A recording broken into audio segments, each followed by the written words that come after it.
Hello everyone and welcome to Action RPG. I'm your host Aaron, and for today's video we're headed back to the world of Diablo 4. And this is video 4 on my D4 series and likely my final video. We have talked about the April 2023 leaked release date. We don't know if it's true, but that is currently what is being said. We have talked about player choice. We have talked about world tiers. And then someone sent me this video and said, hey Aaron, you missed one. Just came out how Diablo 4's more grounded combat still embraces the series' power fantasy roots. Whatever that means. So this video is about 5 minutes long. We will watch it together. I haven't watched it yet, and we'll see what is going on. Ready? Go. The visceral combat in D3 is certainly the foundation of our combat model for D4. So when we think about that model, we looked at, well, where are things where we want to adjust from that sort of baseline?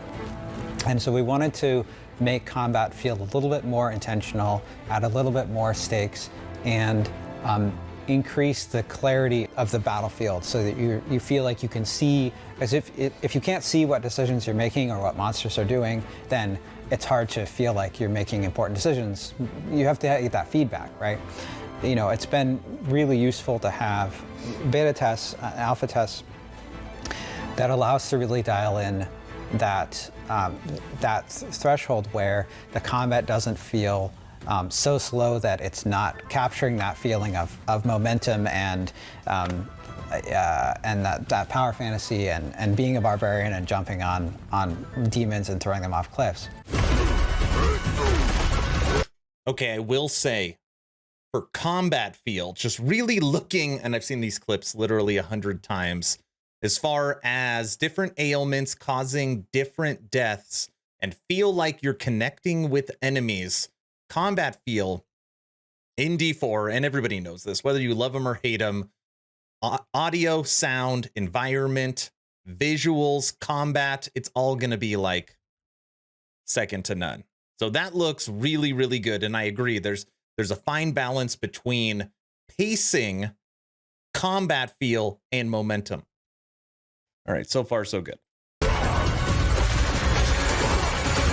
But that you feel like you have some stakes and that you're making decisions that matter on the battlefield. They're tactical decisions. We've got the evade skill that factors into that, so you can move around the battlefield. You know that you have that available. We can design mechanics and boss encounters and things that use that mechanic. And we feel like we've got it in a pretty good spot at this point. It's feeling fast, it's feeling like there's momentum, but there's still choices, and we're continuing to dial that in as we get closer to launch. I think part of it is like it feels more grounded, right? Like one of the things you don't see are the blue, you know, of the sort of the there's like the champion color code and the elite color code, like they're not glowing yellow or glowing blue, like everything's sort of grounded in the world. And so I think it feels different in that way, that it feels more grounded. Even the visual effects like that they've done is they feel a little less high fantasy and a little bit more kind of realistic and in the world, and especially the elemental stuff. And so I think that adds to a certain feel, but as a non-designer, I find it really, listening to the conversations, you know, things like time to kill is really interesting to me. The notion of, okay, in this beta, it took this long to kill these many monsters, and that feels too slow, and so we've made these adjustments, and now our time to kill is this, and so in my mind, there's Joe's back there with a dial going like, turn it up, turn it down until we find it right. But it's been something that is a constant conversation around, because Diablo is a power fantasy, and so if it feels too arduous and too slow and too laborious, they feel like, oh, they're just meat sacks of hit points, and it's not fun to kill things. And if they're too fast, then you're just like, everything's made of paper, and it doesn't matter, my strength doesn't matter. And so it really is about dialing it in to finding where you go, like, that should be challenging, that should be threatening, but I should also feel really strong in this moment or against this type of enemy. And so that's what Joe and the systems teams have been doing a great job of finding that sort of sweet spot in the game. Yeah. That is interesting.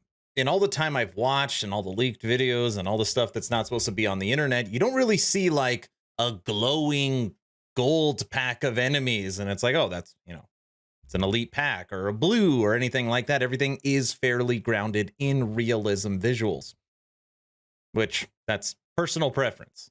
I mean, I think it's better than D3 for sure. You mentioned how elites in Diablo 4 don't have a color coding. It's been really interesting for us to identify areas where we can ground the monsters more in the world, and then also identify where there are things where it's really important to have clear communication, right? So for example, there was a point where when monsters were hiding behind a doorway or a pillar or something, it's certainly more grounded to not have any information about that.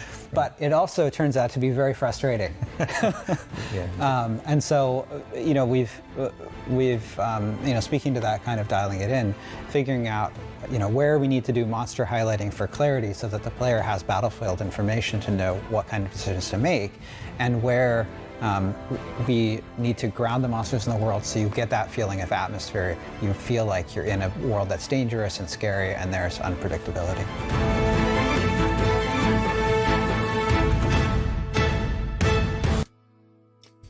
Okay, pretty short video, right? Not a ton of new information, but it is an interesting thought around what they are trying to achieve.